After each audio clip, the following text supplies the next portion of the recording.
오늘도 하나님의 은혜가 저 여러분에게 함께하기를 기원합니다. 레위기는 하나님께서 이스라엘 백성들에게 주신 하나님 나라의 법전입니다. 두 가지 한계가 있습니다. 첫째는 시대라는 한계가 있습니다. 그리고 둘째는 예표라는 한계가 있습니다. 시대라는 한계라는 것은 뭐냐면 모든 시대에 적용되지 않는다라는 것입니다. 예를 들면 노예가 없는 사회에서는 노예에 대한 부분이 적용되지 않는 것이죠. 그리고 예표라는 점은 뭐냐면 구약의 율법 중에서 음식법, 정결법, 그리고 제사법 등은 장차 오실 구원자를 가리키는 그림자라는 것입니다. 실체가 오시면 자기 역할을 다 하는 것입니다. 끝나는 것이죠. 그래서 실체이신 예수님께서 오심으로 그림자에 속했던 것들은 끝났습니다.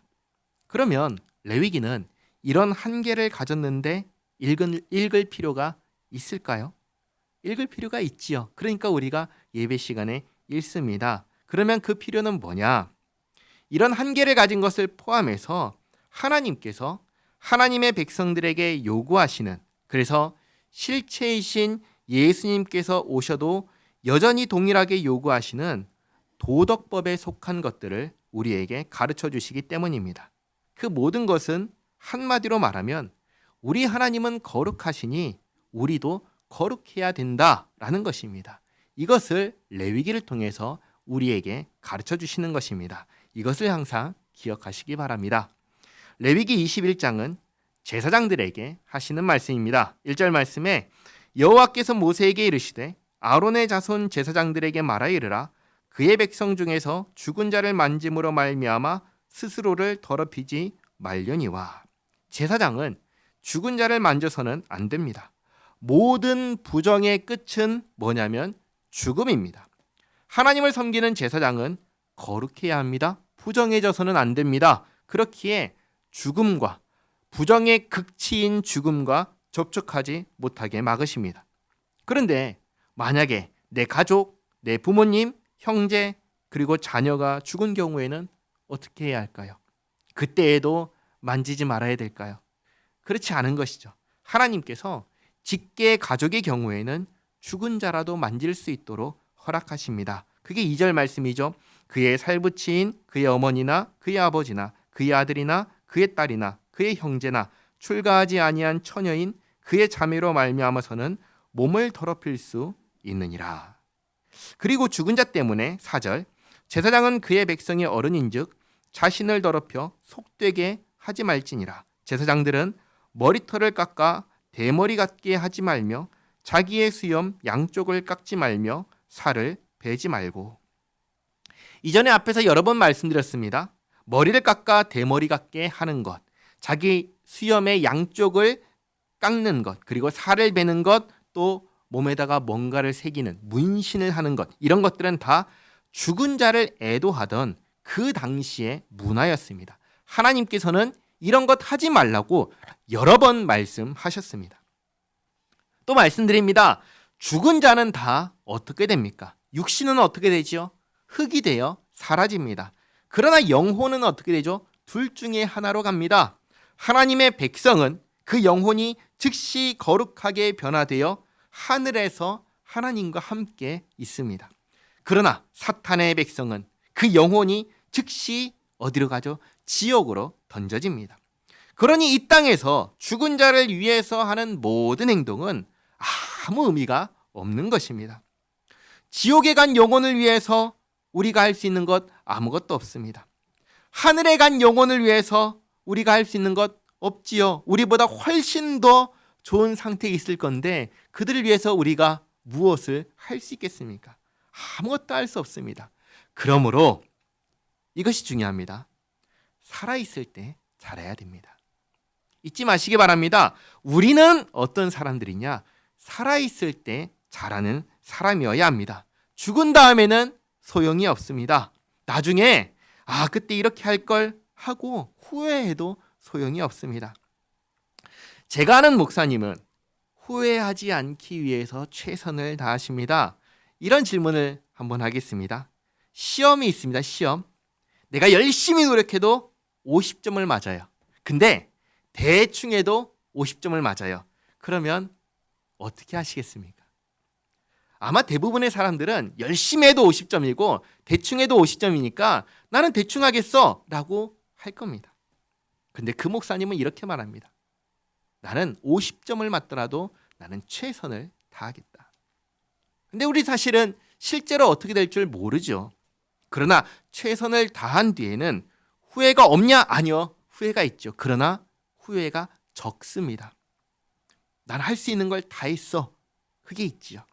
그러나 대충 한 다음에는 반드시 후회가 남습니다. 그러니 다시 말씀드립니다. 살아있을 때 최선을 다하시기 바랍니다. 그리고 주님 부르실 때 부끄러움 없이 후회 없이 하나님께 나아가시기 바랍니다. 6절 말씀 또 보겠습니다. 그들이 그들의 하나님께 대하여 거룩하고 그들의 하나님의 이름을 욕되게 하지 말 것이며 그들은 하나님의 화제 곧 그들의 하나님의 음식을 드리는 자인즉 거룩할 것이라. 특별히 제사장은 하나님을 섬기는 사람들입니다. 그리고 하나님께 드려진 성물을 기업으로 받은 사람들이 제사장입니다. 레위 사람들입니다. 그러니 누구보다 더욱 거룩해야 합니다. 거룩하다라는 말은 이 세상과 달라야 한다는 말입니다. 더욱 하나님께 맞춰져야 한다는 것입니다. 그리고 이것과 더불어 한 가지를 더 말씀드립니다. 오늘날에는 제사장이 있을까요? 없을까요? 없지요. 오늘날에는 제사장이 없습니다. 그런데 놀랍게도 하나님께서는 우리를 뭐라고 부른 줄 아세요? 우리를 왕 같은 제사장이라고 부릅니다. 오늘날 제사장이 없는데 우리를 향해서 왕 같은 제사장이라고 부르십니다. 베드로전서 2장 9절 말씀 같이 한번 읽겠습니다. 그러나 너희는 택하신 족속이요 왕 같은 제사장들이요 거룩한 나라요 그의 소유가 된 백성이니 이는 너희를 어두운 데서 불러내어 그의 기이한 빛에 들어가게 하신 이의 아름다운 덕을 선포하게 하려 하심이라. 아멘. 그러면 지금 여기서 제사장들에게 하시는 말씀들은 다 누구에게도 해당되는 말씀일까요? 우리에게도 해당되는 말씀입니다. 물론 오늘날 우리에게 적용되지 않는 부분들이 있습니다. 그림자에 해당하는 부분들입니다. 그러나 이것 한 가지는 기억하시기 바랍니다. 우리 모두는 다 하나님 앞에서 어떠해야 합니까? 거룩해야 합니다. 거룩해야 합니다. 이것을 잊지 마시기 바랍니다. 그리고 이어서 결혼에 대해서 말씀하십니다. 7절에 그들은 부정한 창녀나 이혼당한 여인을 취하지 말지니 이는 그가 여호와 하나님께 거룩함이니라. 너는 그를 거룩히 여기라. 그는 내 하나님의 음식을 드림이니라. 너는 그를 거룩히 여기라. 너희를 거룩하게 하는 나 여호와는 거룩함이니라. 아멘. 창녀와 결혼할 수 있나요? 창녀와는 당연히 결혼할 수 없습니다. 애초에 창녀는 이스라엘에 존재할 수 없었습니다. 하나님께서 이스라엘 안에 남자든 여자든 간에 이 성을 사고 파는 사람을 내버려 두라고 하시나요? 아니요. 없애라고 하셨습니다. 그러니 이스라엘 안에는 창녀가 있을 수 없습니다. 그럼에도 불구하고 이것을 말씀하신 이유는 인간의 죄성 때문입니다. 이스라엘에 절대로 창녀가 있어서는 안 된다고 하나님께서 험하게 말씀하시지만 조금 지나면 어떻게 되나요? 그 말씀을 언제 드러내는 듯이 이스라엘 안에 창녀가 생기기 시작합니다. 그리고 그들과 결혼하는 사람들이 생깁니다. 그래서 명백하게 하나님께서 말씀하시는 것입니다. 창녀와 결혼해서는 안 된다. 다음으로 이혼당한 여인인데 구약시대에 이혼은 딱 한 가지 경우에만 허용되었습니다. 원래는 이것만 허용되었습니다. 남편이든 아내든 간에 간음을 했을 경우입니다. 다른 사람과 성관계를 가진 경우입니다. 그리고 이 경우에는 간음한 남녀를 다 죽이라 하셨습니다. 그러니까 사실상 이혼당한 여인도 이스라엘에는 존재할 수 있나요? 없나요? 존재할 수가 없는 거예요. 이혼은 간음한 경우에만 해당되고 간음한 자는 다 죽이라 하셨으니 이혼했으면 있을 수가 없는 것이죠. 그러나 그럼에도 불구하고 이혼당한 여인과 결혼하지 말라라고 명령하신 이유는 바로 앞에서 창녀에 대해서 말씀하신 것과 같이 인간의 죄성 때문입니다.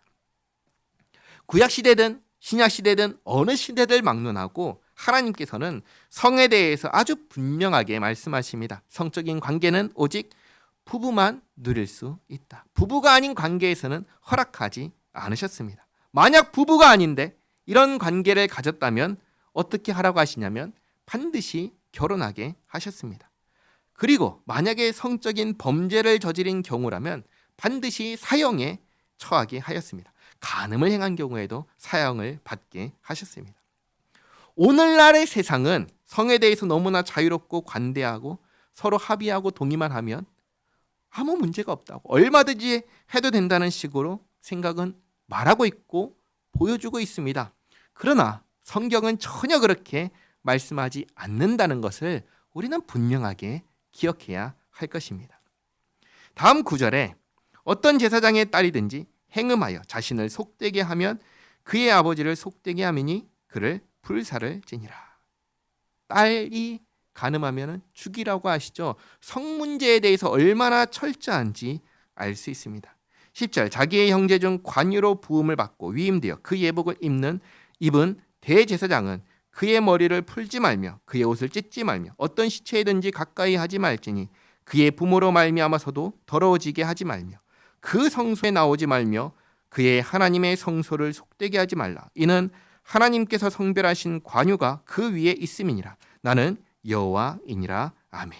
앞에서 제사장은 죽은 직계 가족의 경우에는 시신을 만질 수 있다라고 하셨는데 지금은 누구한테 말씀하시는 거냐면 대제사장입니다. 대제사장은 그것도 안 된다고 분명하게 말씀하십니다. 제사장은 직계 가족까지는 되지만 대제사장은 안 됩니다. 그리고 결혼에 대해서도 13절 그는 처녀를 데려다가 아내를 삼을지니 과부나 이혼당한 여자나 창녀짓을 하는 더러운 여인을 취하지 말고 자기 백성 중에서 처녀를 취하여 아내를 삼아 그의 자손이 그의 백성 중에서 속되게 하지 말지니 나는 그를 거룩하게 하는 여호와임이니라. 아멘. 결혼에 대해서도 보다 분명하게 그러나 동일한 말씀을 하십니다. 16절 여호와께서 모세에게 말씀하여 이르시되 아론에게 말하여 이르라. 누구든지 너의 자손 중 대대로 육체에 흠이 있는 자는 그 하나님의 음식을 드리려고 가까이 오지 못할 것이니라. 누구든지 흠이 있는 자는 가까이 하지 못할지니 곧 맹인이나 다리 저는 자나 코가 불안전한 자나 지체가 더한 자나 발 부러진 자나 손 부러진 자나 등 굽은 자나 키 못 자란 자나 눈에 백막이 있는 자나 습진이나 버짐이 있는 자나 고안 상한 자나 제사장 아론의 자손 중에 흠이 있는 자는 나와 여호와께 화제를 드리지 못할지니 그는 흠이 있은즉 나와서 그의 하나님께 음식을 드리지 못하느니라. 다시 말해 이 몸에 흠이 있는 사람, 선천적이든 후천적이든 장애가 있는 사람은 제사장 직분을 수행하지 못한다는 말씀입니다. 그러나 22절 그는 그의 하나님의 음식이 지성물이든지 성물이든지 먹을 것이나 지성물, 성물은 다 하나님께 드려진 것을 말합니다. 그리고 이것들은 레위 사람들에게 하나님께서 기업으로 주신 것들입니다. 쉽게 말해 이것들로 생계를 유지하라고 하신 것입니다. 여기에서 육체에 흠이 있는 사람들을 제외시키지 않으십니다. 포함시키십니다. 하나님께 드려진 것이기에 거룩한 것이지만 이들 또한 먹을 수 있게 허락하십니다. 그러나 제사장 직분은 수행하지 못하게 하셨습니다. 그래서 23절 휘장 안에 들어가지 못할 것이요 제단에 가까이 하지 못할지니 이는 그가 흠이 있음이니라. 이와 같이 그가 내 성소를 더럽히지 못할 것은 나는 그들을 거룩하게 하는 여호와임이니라. 이와 같이 모세가 아론과 그의 아들들과 온 이스라엘 자손에게 말하였더라. 아멘. 자, 22장입니다. 여호와께서 모세에게 말씀하여 이르시되 아론과 그의 아들들에게 말하여 그들로 이스라엘 자손이 내게 드리는 그 성물에 대하여 스스로 구별하여 내 성호를 욕되게 함이 없게 하라. 나는 여호와이니라. 여기서 말하는 성물은 하나님께 드려진 제물 중에서 레위 사람들에게 주셔서 먹게 하신 것을 말합니다. 그러니까 레위인에게 주신 음식인데 먹을 수 있는 사람과 먹을 수 없는 사람을 알려주십니다. 먼저 몸이 부정한 사람은 먹지 못합니다. 3절 그들에게 이르라. 누구든지 내 자손 중에 대대로 그의 몸이 부정하면서도 이스라엘 자손이 구별하여 하나님께 드리는 성물에 가까이 하는 자는 내 앞에서 끊어지리라. 나는 여호와이니라. 그 다음 두 번째로 나병 환자, 유출병자도 정결하기 전에는 먹지 못합니다. 4절 아론의 자손 중 나병 환자나 유출병자는 그가 정결하기 전에는 그 성물을 먹지 말 것이요. 그다음 세 번째는 부정하게 하는 것에 접촉한 자는 정결하기 전에는 먹지 못합니다. 4절 하반절에 시체의 부정에 접촉된다나 설정한 자나 무릇 사람을 부정하게 하는 벌레에 접촉된 모든 사람과 무슨 부정이든지 사람을 더럽힐 만한 것에게 접촉된 자 곧 이런 것에 접촉된 자는 저녁까지 부정하니 그의 몸을 물로 씻지 아니하면 그 성물을 먹지 못할지며 해질 때에야 정하리니 그 후에야 그 성물을 먹을 것이니라. 이는 자기의 음식이 됨이니라. 그 다음 네 번째로 죽은 짐승, 찢겨 죽은 짐승을 먹은 자도 먹지 못합니다. 8절 시체나 찢겨 죽은 짐승을 먹음으로 자기를 더럽히지 말라. 나는 여호와이니라. 그들은 내 명령을 지킬 것이니라. 그것을 속되게 하면 그로 말미암아 죄를 짓고 그 가운데에서 죽을까 하노라. 나는 그들을 거룩하게 하는 여호와이니라. 그 다음 다섯 번째로 레위 가문에 속한 자가 아니면 먹지 못합니다. 10절 일반인은 성물을 먹지 못할 것이며 제사장의 객이나 품꾼도 다 성물을 먹지 못할 것이니라. 그러나 제사장이 그의 돈으로 어떤 사람을 샀으면 그는 그것을 먹을 것이며 그의 집에서 출생한 자도 그렇게 하여 그들이 제사장의 음식을 먹을 것이며 왜냐하면 이 사람은 제사장에게 속한 사람이 되었기 때문에 먹을 수가 있는 것입니다. 그 다음 여섯 번째로 출가한 딸도 먹지 못합니다. 12절 제사장의 딸이 일반인에게 출가하였으면 거제의 성물을 먹지 못하되 그러나 7번 다시 친정에 돌아오면 먹을 수 있습니다. 13절에 만일 그가 과부가 되든지 이혼을 당하든지 자식이 없이 그의 친정에 돌아와서 젊었을 때와 같으면 그는 그의 아버지의 몫의 음식을 먹을 것이나 일반인은 먹지 못할 것이니라. 만약에 성물을 먹으면 안 되는 사람이 모르고 성물을 먹으면 어떻게 해야 할까요? 14절에 만일 누가 부지 중에 성물을 먹으면 그 성물에 그것의 5분의 1을 더하여 제사장에게 줄지니라. 이스라엘 자손이 여호와께 드리는 성물을 그들은 속되게 하지 말지니 그들이 성물을 먹으면 그 죄로 인하여 형벌을 받게 할 것이니라. 나는 그 음식을 거룩하게 하는 여호와이니라. 그래서 여덟 번째가 모르고 먹은 경우에는 속건제를 드리며 보상하고 하나님께 속죄제를 드리게 하였습니다. 하나님께서는 항상 피해를 입혔을 때 그냥 넘어가게 하지 않으셨습니다. 피해를 입혔으면 항상 뭘 하라고 하시죠? 보상을 하게 하셨습니다. 보상을 하고 난 다음에 용서를 구하라고 하셨습니다. 그게 속건제와 속죄제입니다. 그냥 미안해 라고 끝내서는 안 됩니다. 반드시 잘못했으면 상해를 입혔으면 손해를 주었으면 보상해야 합니다. 이렇게 해야 비로소 문제가 해결됩니다. 죄의 문제가 이렇기 때문에 하나님께서도 죄인을 아무런 대가 없이 용서하실 수가 없습니다. 사람들은 이렇게 말합니다. 전능하신 하나님께서 그냥 없던 일로 하시면 안 되냐고, 그냥 용서하시면 안 되냐고 그렇게 얘기를 하는데 안 됩니다. 그게 안 됩니다. 만약 그렇게 하시면 하나님은 어떤 하나님이 되십니까? 지난번에도 말씀드렸죠. 그렇게 하면 하나님은 불의한 하나님이 되시는 겁니다. 그럴 수가 없는 것이죠. 하나님이 법도 없고 질서도 없는 하나님이 되시는 겁니다. 그럴 수 없습니다. 그래서 반드시 죄값을 치른 다음에야 그 다음에야 용서할 수 있는 것입니다. 그게 속죄제와 속건제입니다. 다음으로 하나님께 드리는 제물에 대하여 말씀하십니다. 17절 여호와께서 모세에게 말씀하여 이르시되 아론과 그의 아들들과 이스라엘 온 족속에게 말하여 이르라. 이스라엘 자손이나 그 중에 거류하는 자가 서원 제물이나 자원 제물로 번제와 더불어 여호와께 예물로 드리려거든 기쁘게 받으심이 되도록 소나 양이나 염소의 흠없는 수컷으로 드릴지니 흠 있는 것은 무엇이나 너희가 드리지 말 것은 그것이 기쁘게 받으심이 되지 못할 것임이니라. 아멘. 하나님께 드리는 제물은 첫째로 소나 양이나 염소로 드리고 둘째로 흠이 없는 순양이어야 됩니다. 예물은 뭐죠? 예물은 선물입니다. 선물.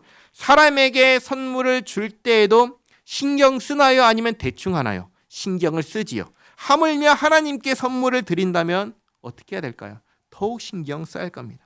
하나님께서 정해주신 대로 해야 하는 것입니다.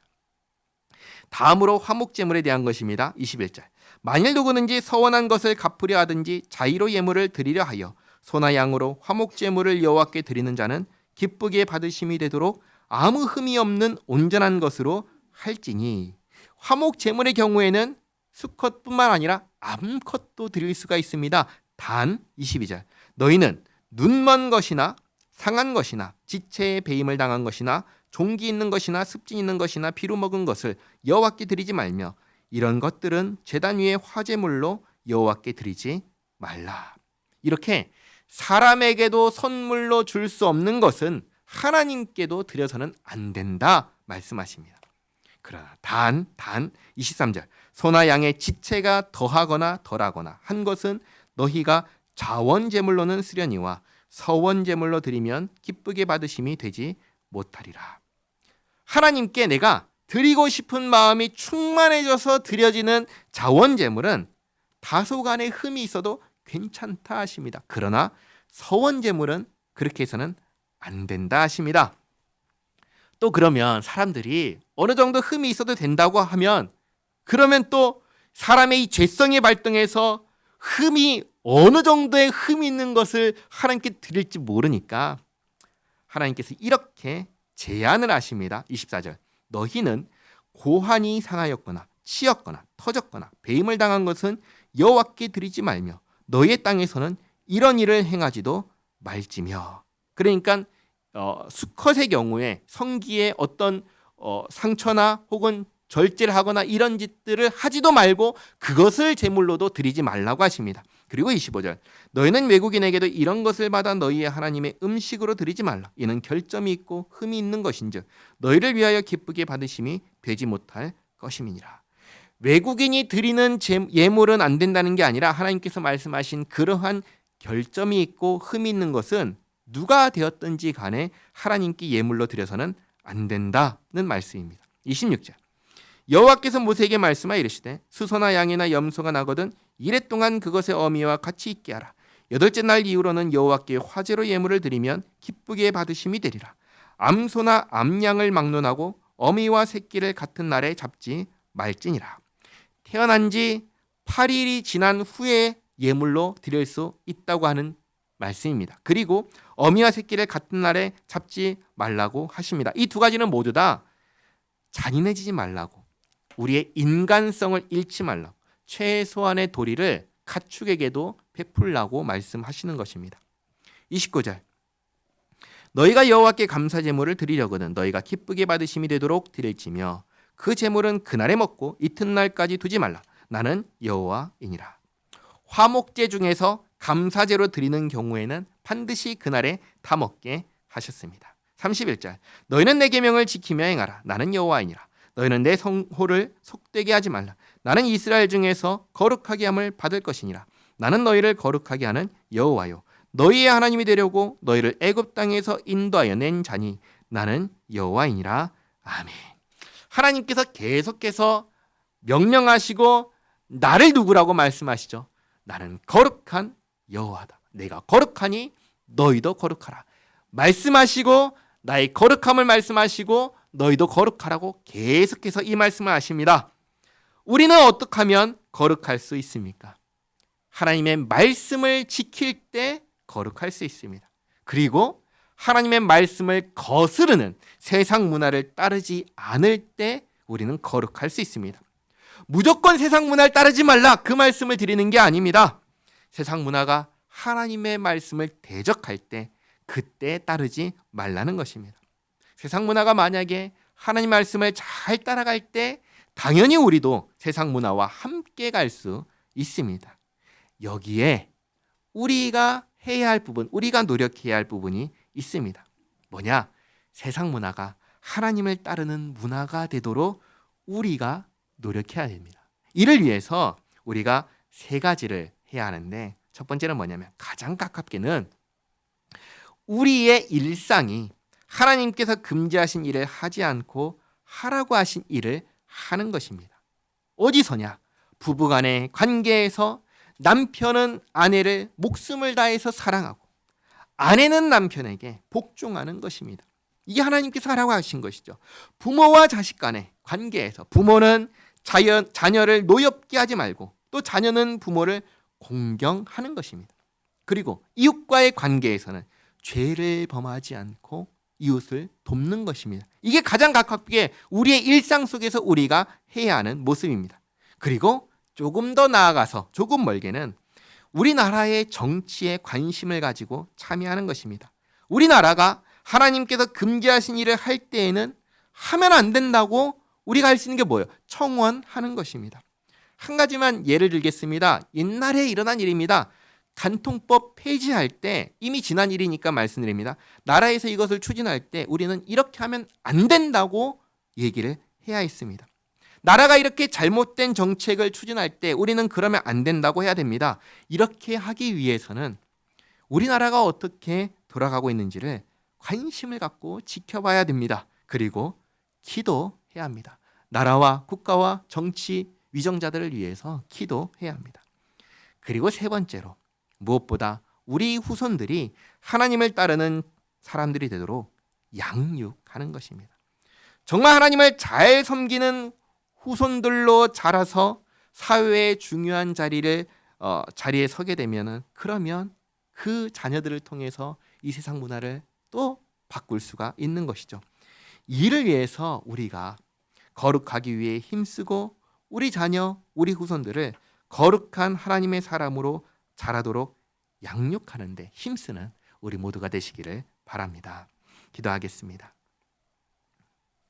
좋으신 하나님, 오늘 제사장에게 금지하신 것, 하나님께 드려진 성물을 먹을 수 있는 자격이 있는 사람이 누구인지, 그리고 하나님께 예물을 드릴 때 무엇을 예물로 드려야 하는지 읽었습니다. 그리고 이 모든 것을 말씀하시며 결국 하나님께서 거룩하시니 하나님의 백성된 우리에게 너희도 거룩하라 하시는 말씀을 듣습니다. 이 말씀 앞에 우리 자신을 돌아봅니다. 하나님, 이 세상 속에 살아도 이 세상과 같아지지 않기를 원합니다. 하나님의 말씀으로 무장되어서 세상 속에서 하나님을 따라가기 원합니다. 우리의 일상 속에 세상과 구별된 주님의 말씀을 따르는 삶을 살게 하옵소서. 또 이 나라가 가는 방향에 관심을 갖고 기도하며 바른 길 가도록 힘쓰게 하옵소서. 무엇보다 우리 자녀들을 주님의 말씀으로 잘 양육할 수 있도록 주님 도와주시옵소서. 우리가 사는 날 동안 어두운 세상 가운데 빛으로 살게 하옵소서. 예수님의 이름으로 기도하옵나이다. 아멘.